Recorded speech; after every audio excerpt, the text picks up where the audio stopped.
이조 시대의 가장 큰 죄는 이조 시대뿐만 아니고 왕권 사회는 다 그렇겠습니다만은 가장 큰 죄는 역적의 죄입니다.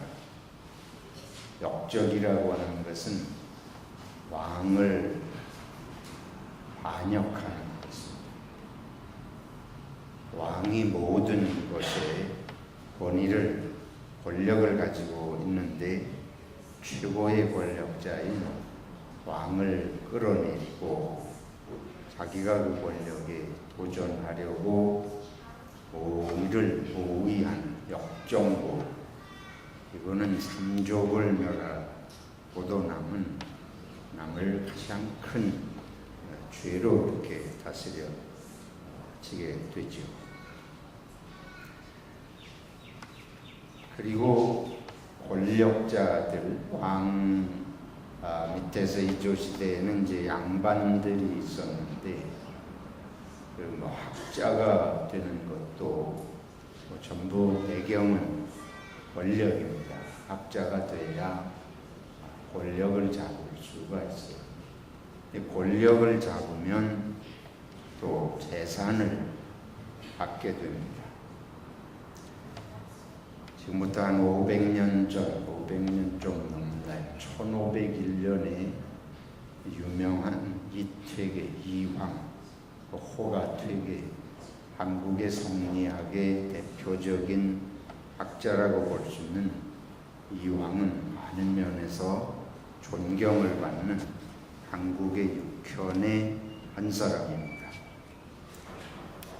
경상도 안동에서 태어나고 안동에 도산서원이라는 유명한 유교 서원을 세워서 운영하고 아주 독보적인 학파의 거두로 이렇게 자리매김하는 분인데, 이분에 대해서 후세에 평가하기를 빈약함, 가난하고 검소함을 편안하게 여기고 분분한 영화 따위는 뜬구름 보듯 하였다, 그렇게 평을 했습니다.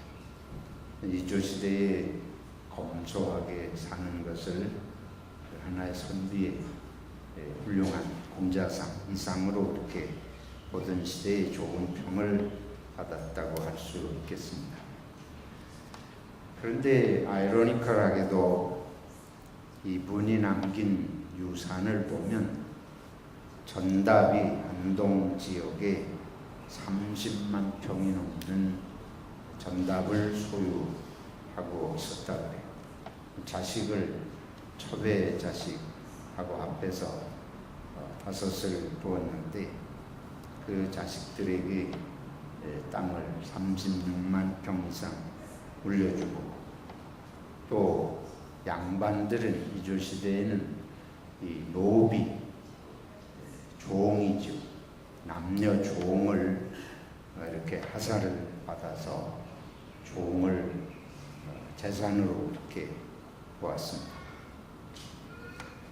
이 퇴계가 자식들에게 물려준, 또 자식들에게 그거를 노비도 재산처럼 상속으로 물려주는데, 노비가 종이 367명 그 자식들이 받은, 그래서 300명 이상의 노비를 자식들에게 물려주면서 자식들에게 유훈을 뭐라고 하는가 하면, 여기 젊은 종들을 반드시 종이 아닌 사람에게 혼인을 시켜라. 왜 그런가 하면 이조 시대에는 일천즉천, 한 사람이, 부부 중에 한 사람이 종이면 다른 사람은 따라서 무슨 신분이 되는가 하면 종이 되는 거예요. 노비의 신분은 벗어날 수가 없습니다. 대대로. 그러니까 종의 가문의 종하고 결혼하면 종 아니었던 사람이 종이 돼요. 종이 되면 재산처럼 상속할 수가 있어요. 그러니까 이황이라는 유학자가 자식들에게 너희들의 종을 종 아닌 사람에게 결혼시켜라. 그건 무슨 소리예요? 재산을 정직한 종이 재산이니까. 종 아닌 사람이 종으로 들어오잖아요. 그 종이 저절로 늘어나요. 종이 자꾸 늘어나요. 근데 이런 사람을 오늘 우리들이 볼 때는 좀 이해가 가잖아요. 이 훌륭한 유학자마다 한 시대를 그 학문으로 지배할 정도로 그런 인물이 많은 고학들이 그 밑에서 이 동인이라는 그 당파가 있고 동인이 남인과 북인으로 갈리지만 많은 사람들이 그 뒤에서 나옵니다. 근데 내면을 보면 이런 거. 훌륭한 학자도 이런 소유에 대한 욕심을 버리기가 힘들다 하는 것을 우리가 보게 됩니다. 세상은 저를 비롯해서 모든 인간을 지배하는 피할 수 없는 두 가지 요소가 세상을 지배합니다.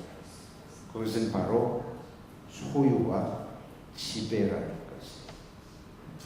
지금 말씀드린 왕의 권력에 도전하는 이 지배권을 가진 지배자에게 도전하는 이건 어느 세상이든지 권력, 힘을 가진 자에게 도전하는 것은 목숨을 걸고 해야 되는 일이에요. 사람들은 남을 지배하기를 원하지 지배당하기를 원치 않습니다.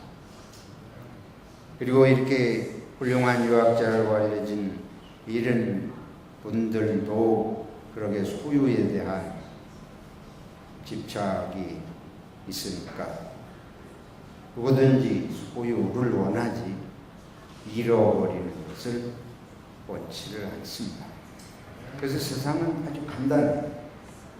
가지느냐 못 가지느냐, 지배하느냐 지배받느냐. 그 한국 사람들이 성경을 이용해서 아주 좋아하는 성경 구절이 있습니다. 머리가 되고 오가 되지 말게 하고 오리가 되지 말게 하고. 그러잖아요. 항상 우리는 머리가 돼요.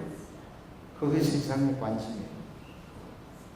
죽을 힘을 다해서 과거국제하고 서울대학 가고 이건 뭐 수천 년이 가도 변치 않습니다. 아마 앞으로 만 년이 가도 한국의 그런 문화는 바뀌지 않을 겁니다. 근데 그런 건 전부 우리가 남 위에서 살고 싶고 출세해서 돈 벌고 가난하지 않고 가지고 살고 싶은 관심. 세상은 이 두 가지.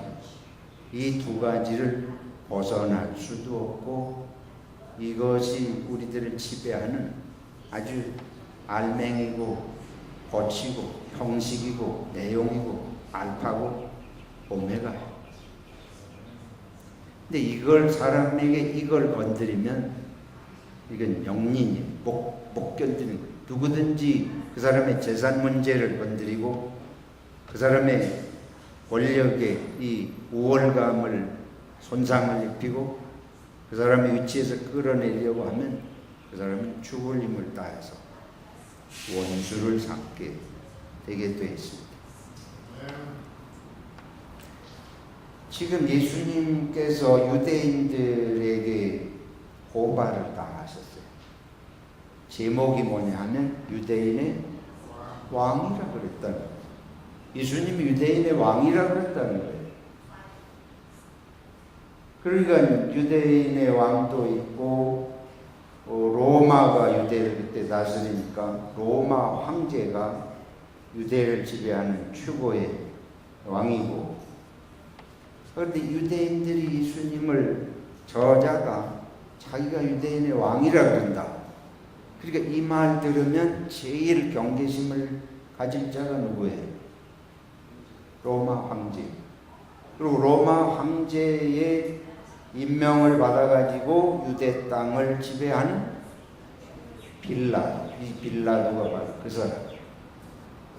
그러니까 유대인들이 세상에서 역적이다, 그것처럼 권력자들이 민감하게 경계하는 게 없으니까 예수님을 어떻게 하면 무너뜨리고 잡아 죽일까, 아주 최고의 빌미가, 제목이 바로 저자가 자기가 유대인의 왕이라. 예수님 따라다니는 사람들이 있으니까 그 사람들을 몰고 역적 오해를 하는 것이다, 이런 식의 고발입니다. 그렇게 빌라도가 가만히 있을 수가 없죠. 당장에 빌라도가 예수님을 불러드립니다. 불러들여가지고 관정에서 예수님에게 신문을 해요. 복잡한 게 없어요. 아주 간단한 질문이에요. 네가 유대인의 무엇이냐? 왕이냐? 네가 역적 모의를 하고 있냐? 로마의 반역을 하고 있냐? 그 얘기를 하는 거예요. 내가 유대인의 왕이냐? 오늘 우리 요한복음의 18장에 읽은 내용이 뭐 그대로입니다. 그리고 예수님께서 뭐라고 그러십니까? 그게 네가 하는 말이냐? 딴 사람이 너한테 그렇게 하는 말을 하는 거냐? 그러니까 빌라도가 너를 고발한 자가 유대인 아니냐? 네가 유대인에게 무슨 짓을 했길래 나한테 유대인의 왕이라고 역적질을 모의한다고 이런 고발이 들어오냐?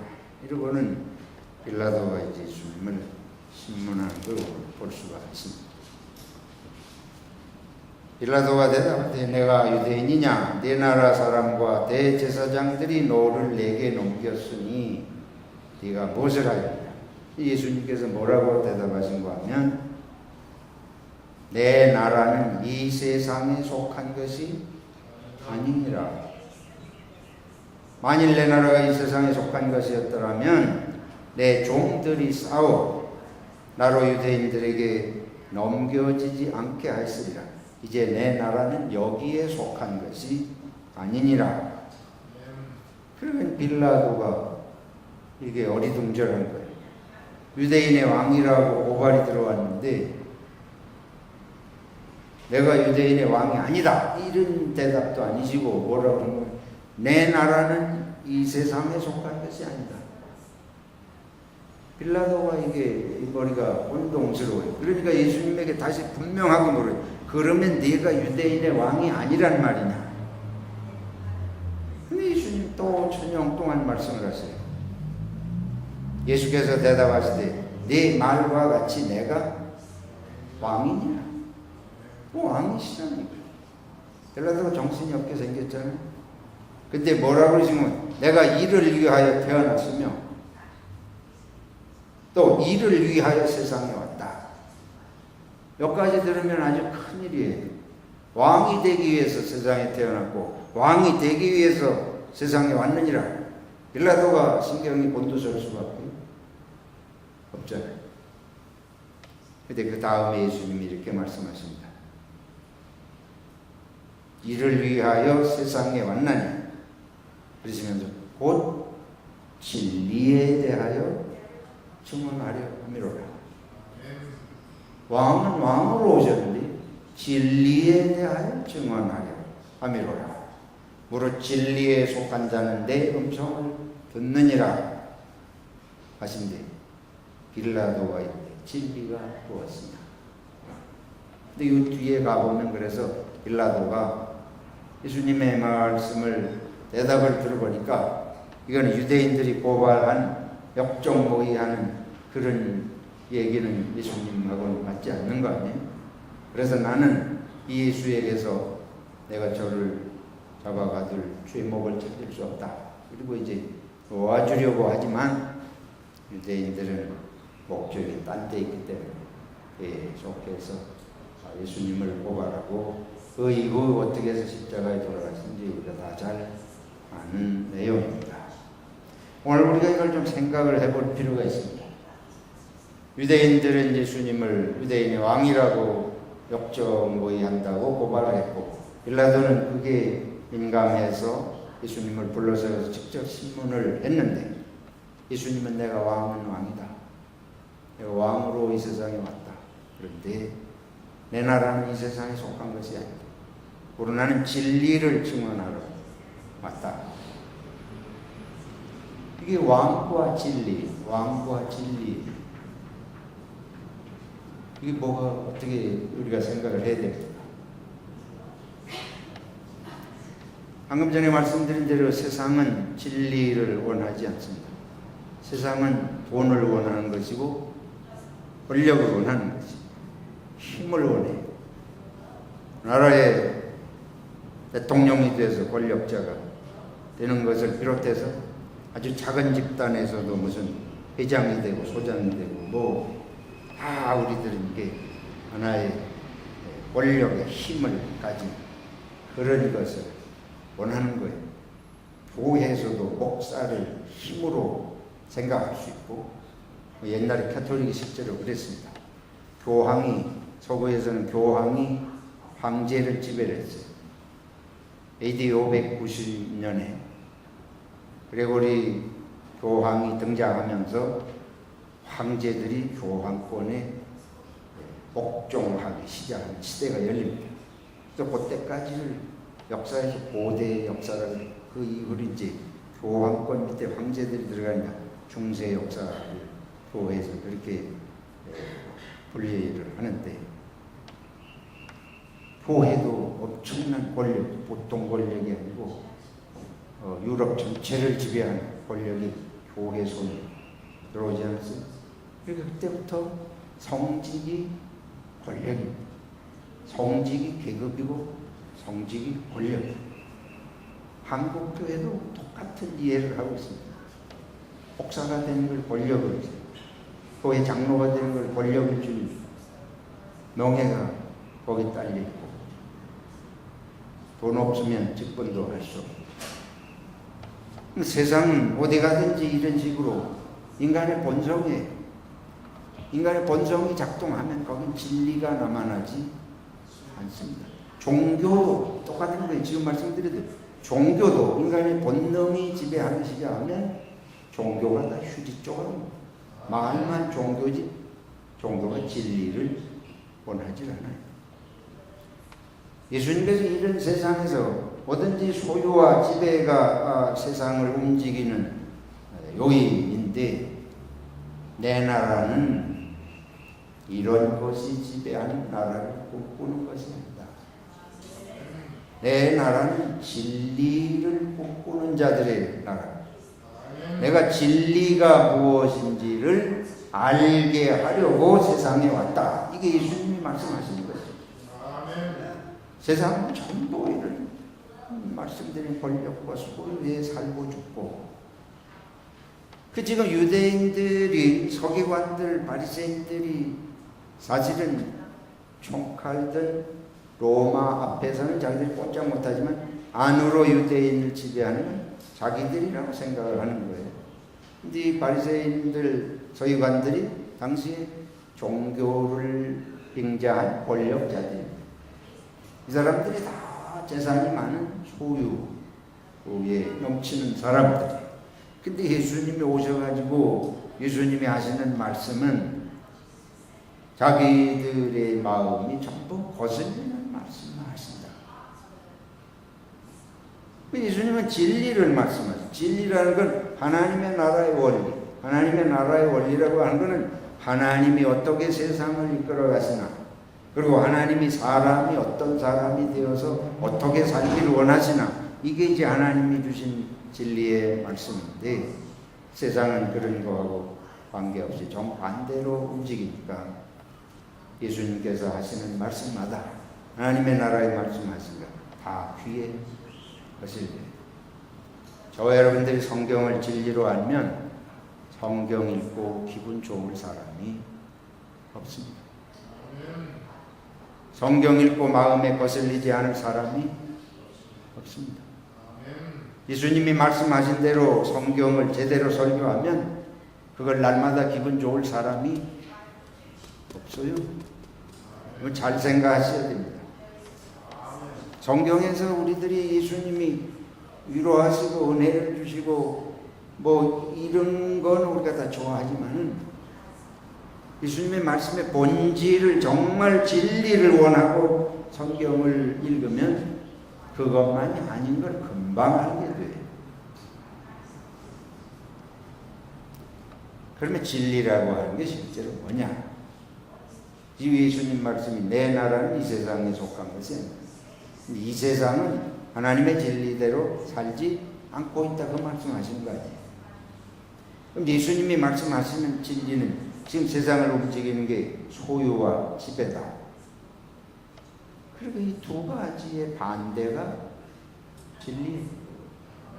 진리라고 하는 건 고상한 성리학 아무리 얘기해도 성리학의 대표적인 이분이 성리학을 정말 발전을 잘 시켜서 이 책이 일본에 넘어가 가지고 일본의 성리학에까지 영향을 미친 인물입니다. 우리 한국의 지폐에 1,000원짜리 지폐에 있는 초상이 바로 이황 이태계예요. 근데 이분도 우리가 상상할 수 없는 재산을 갖고 있잖아요. 이 세상은 전부 그런 식으로 이제 움직이는데 예수님이 하시는 건 그러니까 소유의 반대는 뭐겠어요? 소유는 내 거 만드는 거 아니에요? 내 거 만드는 뭐든지 내 거 만들고 뭐든지 내 거. 물건은 전부 물건이든 재산은 다 내 거 만들고 그러니까 소유의 반대는 내 거 아니고 주는 거 아니겠어요? 그렇잖아요. 나누는 거 주는 거 그게 진리예요. 진리는 고상한 무슨 철학적인 사상적인 얘기 아무리 해봐야 그거는 삶의 변두리적인 그런 거죠. 사람이 사는 것은 내 거 만들려고 사는 거예요. 내 거 만들려고. 그리고 사람은 지배하려고. 돈으로 물질은 내 거 만들고 사람은 지배하고. 그리고 예수님은 이제 사람은 지배하는 게 아니고 나는 섬김을 받으려 온 게 아니고 뭐하러 왔다? 섬기러 왔다. 그러니까 으뜸이 되고자 하는데 뭐가 돼야 된다? 종이 돼야 된다는 말씀이 그 말씀이에요. 괜히 좋은 말씀하시는 명언을 얘기하시는 게 아닙니다. 실제로 우리가 삶을 내 거 만드는 게 인생이 아니다. 주는 것이 하나님의 나라의 진리다. 남에게 우월하고 잘나고 뭐 능력 있어서 지배자가 되는 게 진리가 아니고 지배자의 반대인 섬기는 것이 진리다. 예수님은 그거를 복음서는 시작부터 끝까지 그 얘기입니다. 그리고 예수님 이제 그렇게 사신 거 아니에요. 그리고 예수님 보면 불편해요. 내 앞에 예수님이 지금 계신 거를 똑바로 내가 보면 분명히 내 마음이 불편합니다. 왜 그래? 나는 1등 하려고 맨날 기도도 보고 제목이고 돈 벌려고 기도하고 사업이 안 망하려고 기도하고 남에게 지배당하는 고통 싫어가지고 놈새끼 하나님께서 불러서 비라기쳐 뒤짐 좋거든. 이게 우리의 소원이고 기도 아닙니까? 여러분 제가 좀 심하게 말했어요. 그리고 예수님 만나면 내가 분명히 불편해. 예수님이 우리 동네에 사시고 우리 교회에 오셔서 계시면 내가 마음이 편하지가 않습니다. 저는 목사로 살면서 그런 경험들을 해요. 성도님들 우리 성도님들 다 그래요. 제가 가면 사람들이 다 불편해. 목사가 껴가지고 아주 불편해. 할 말도 못하고.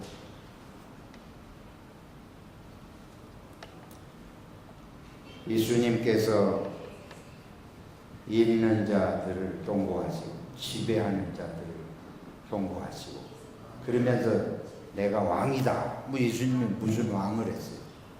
왕에 의해서 밟혀가지고 십자가에 죽으셨는데 예수님은 근데 진리의 나라를 증언하러 온 하나님의 나라의 왕이다. 하나님의 나라가 뭐냐? 바로 이것입니다. 초대교회가 이제 이게 실현된 거죠. 초대교회의 재산은 초대교회의 특징이 사도행전 2장하고 4장 그대로 나와 있습니다. 아무것도 제 것을 제 것이라 하는 사람이 없다. 사도행전 4장 32절을 읽어보세요. 다 내놓고 제 것을 제 것이라고 하는 자가 없다. 바로 소유, 내 거 만드는 세상에서 내 거가 아니라고 다 내놓는다. 그게 하나님의 나라를 성령이 임하시니까 진리가 그 속에 깨달아졌지 않습니까? 요한복음에 뭐라고 성령이 오시면 진리에 대하여, 죄에 대하여, 의에 대하여, 그게 진리를 깨달아야 뭐 죄가 뭔지, 그리고 하나님의 심판에 대하여, 진리가 뭔지, 참 진리가 뭔지 있어야 심판이죠. 심판이 아무나 심판을 해 기준이 있어요. 그래서 사도 요한복음은 8장 31절에 진리가 너희를 자유케 하리라. 근데 우리는 돈이 자유케 하고 권력이 자유하게 하는 거로 우리는 생각을 하고 있습니다. 문재인 대통령이, 박근혜 대통령이 그렇게 이제 탄핵을 당하면서 문재인 대통령 될 때에 인기가 하늘을 치솟았잖아요. 옛날에 김영삼 대통령 될 때도 그랬습니다. 뭐 막 90%를 치고, 요즘에 보니까는 뭐 50% 그게 막 떨어집니다. 그럼 어떻게 했어요? 청와대에 앉아있으면서 마음이 편할 리가 없죠. 요새 또 아주 극성스러운 사람들은 문재인이 끌어내려야 된다 이러고 막 또 하잖아요. 권력을 준 사람 항상 불안합니다. 항상 불안해. 돈 많은 사람도 항상 불안해. 예수님께서는 부자는 천국에 가기가 이 낙타가 어디 들어가는 것처럼, 하늘구멍 들어가는 것처럼, 하늘길 들어가는 것처럼 어렵다. 그게 우리를 자유케 하지 못한다. 그게 옥쇠가 아니고 우리들을 씌우고 이렇게 얽어매는 참된 자유는 하나님의 진리, 그리고 진리는 무슨 명언 따위를 얘기하는 게 아니고 여기 말씀한 대로 내놓는 마음이 생겨야 해방다. 물질이, 돈이 나를 잡고 있잖아요. 주일날 왜 교회 못 가? 돈이 끌어들여. 저 뒤에서 돈귀신이 끌어들여. 돈 벌어야지 어디 교회. 우리들이 권력이 우리를 끌어당겨서 우리들이 내놓지도 못해. 이런 본성이 우리를 늘 마음을 고통스럽게 하고 불안하게 하는 것이었습니다. 이제 우리가 왕이 되면 뭐 하러 되는 거냐? 우리 사무엘 23장을 읽었는데 하나님께서 다윗의 왕조를 세우겠다 그러시면서 여기 23장 1절 이하에 보면 그 왕을 뭐라고 표현하는가 하면, 그 왕은 어떤 사람인가 하면 이스라엘의 하나님이 내게 이르시기를 사람을 공의로 다스리는 자, 하나님을 경외함으로 다스리는 자, 이걸 하나님이 그런 사람을 왕으로 세우기 원하신다는 것입니다. 근데 하나님께서 그런 사람을 왕으로 세우시는데, 그런 사람이 왕이 되면 그는 돋는 해의 아침빛 같겠고 구름 없는 아침 같고 비 내린 후에 광선으로 땅에서 우미 돋는 새풀 같으리라. 보통 왕들이 되면 권력이 있으면 다 공의가 없어요. 가진 자는 정의를 말하지 않습니다. 정의를 말하면 자기 있는 걸 내놔야 돼요. 권력을 행사를 하지 말아야 돼요. 그죠? 정의는, 공평은 가진 걸 내놔야 돼요. 가난한 사람이 있는데 내가 가난한 사람보다 더 많은데 어떻게 내가 공평하게 한다고 할 수 있어요? 이게 하나님께서 원하시는 세상을 살기 힘들지만 그렇게 살라고 권력을 주신다는 거예요. 공의로 다스리고 그러라고 하나님을 경외하고 하라고 권력을 주시고 돈을 주시고 지식을 주시는데, 이거 가지고 가끔 저도 그런 착각에 빠질 때가 많이 있는 걸 부인할 수 없습니다만은 가끔 어떤 그 강연하고 강의하는 데 가보면 요거 쥐꼬리만한 거 더 안다 그래가지고 청중을 그냥 개무시하듯이 하는 이런 사람들이 있어요. 그거는 지식을 배운 게 아니고 개 같은 지식을 배운 저부터 우리들이 뭐든지 가진 거가 있는 줄 알면 그건 하나님의 뜻을 거꾸로 하는 거고 권력과 소유 예수님께서 그 다음에 우리가 이제 요한계시록의 오늘 말씀을 보면 이런 기가 막힌 말씀하십니다. 예수님께서 7 교회에 주시는 말씀. 요한은 아시아에 있는 7 교회에 편지하노니 이제도 계시고 전에도 계셨고 장차 오실 이와 그의 보좌 앞에 있는 7명 또 충성된 증인으로 죽은 자들 가운데서 먼저 나시고 땅의 임금들의 머리가 되신 예수 그리스도로 말미암아 은혜와 평강이 너희에게 있기를 원하노라. 그러시면서 예수 그리스도는 어떤 분이시냐? 우리를 사랑하사 그의 피로 우리 죄에서 우리를 해방하시고 피는 생명이죠. 예수님은 자기 생명을 버리셔서 우리를 죄에서 해방하셨다. 근데 세상은 어때요? 세상의 왕은 우리 피를 흘리게 해가지고 우리를 해방하는 게 아니고 우리를 억압하잖아요.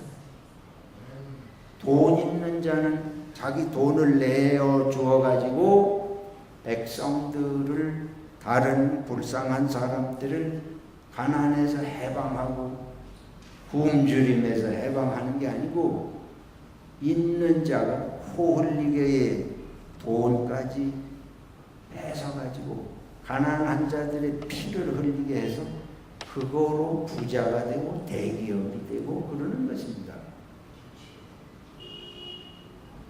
껌장사. 우린 껌이 이거 뭐 일불도 안 하고 뭐 간단한 것 같지만은 그런 거 다 끌어들여가지고 기업을 하고 그러는 거 아니에요? 그리고 그 자식들은 세상에 인간이 없는 줄 알아요. 사람이 없는 줄로 알아요. 그렇게 생각해요. 우리도 조심해야 될 것 같습니다. 이 우리가 잘못하면 사람이 사람인 줄 모르는 이런 아주 바보 같은 생각이 여기 들어요. 교회 다니면서도 이 생각은 잘 안 바뀌어요. 딴 사람 제 바보로 생각해요. 저도 그렇고 우리가 눈만 뜨면 딴 사람은 제 바보로 보여요. 나만 똑똑하죠. 그래서 예수님께서 이 교회들에게 이렇게 말씀하시는 주님은 그 피를 주시고 우리를 살리시고 해방하셨습니다. 세상은 남의 피를 흘려서 지가 사는 애를 두드리는. 그래서 우리가 그러잖아요. 남의 죽음이 내 몸만도 못하다. 감기만도 복불만도 못하다. 남이 굶어서 죽어도 나는 돈 더 버는 생각하지 그거 별로 관심 없습니다. 오늘 다시 한번 예수님께서 내 나라는 이 세상에 속한 것에 이 말은 세상하고 별도의 세상에 살라는 말씀이 아니라 이 세상이 어떤 세상인 걸 알고 참으로 이 진리의 말씀 우리들이 있는 것을 나누고 지배자가 아니고 섬기는 자가 되라고 하는 말씀인데 이 말씀 앞에 서면 참 부끄러운 것밖에 생각이 없어요. 죄송하고 그거 어떻게 해야 되겠습니까? 회개해야. 근데 오늘날 저를 비롯해서 기독교인들이 회개를 해요. 여러분 회개 언제 해보셨습니까? 내가 회개할 게 뭐예요? 진리를 상관없이 사는데 회개할 게 없어요. 진리를 뭐 도둑질만 안 하면 회개할 게 없는 겁니다. 여기 진리의 왕이신 예수님께서 하시는 말씀에 본 뜻을 깊이 생각하고 회개하는 공동체가 내야 할 것입니다. 회개하고 서로 이렇게 모여가지고 우리들이 남 욕하는 걸 아주 뭐 그냥 대수롭지도 않게 생각하고 사람 무시하는 얘기 뭐 입에 침도 안 바르고 저절로 막 쏟아져 이런 걸 좀 회개하고서 예수님이 이걸 위해서 목숨까지 주셨구나. 여러분 권력자를 두려워할 게 없습니다. 예수님을 두려워하시고 세상의 지식을 배우려고 애를 쓰는 것 이상 성경의 말씀, 진리의 말씀이 우리의 생명이 되도록 노력해야 할 줄로 믿습니다.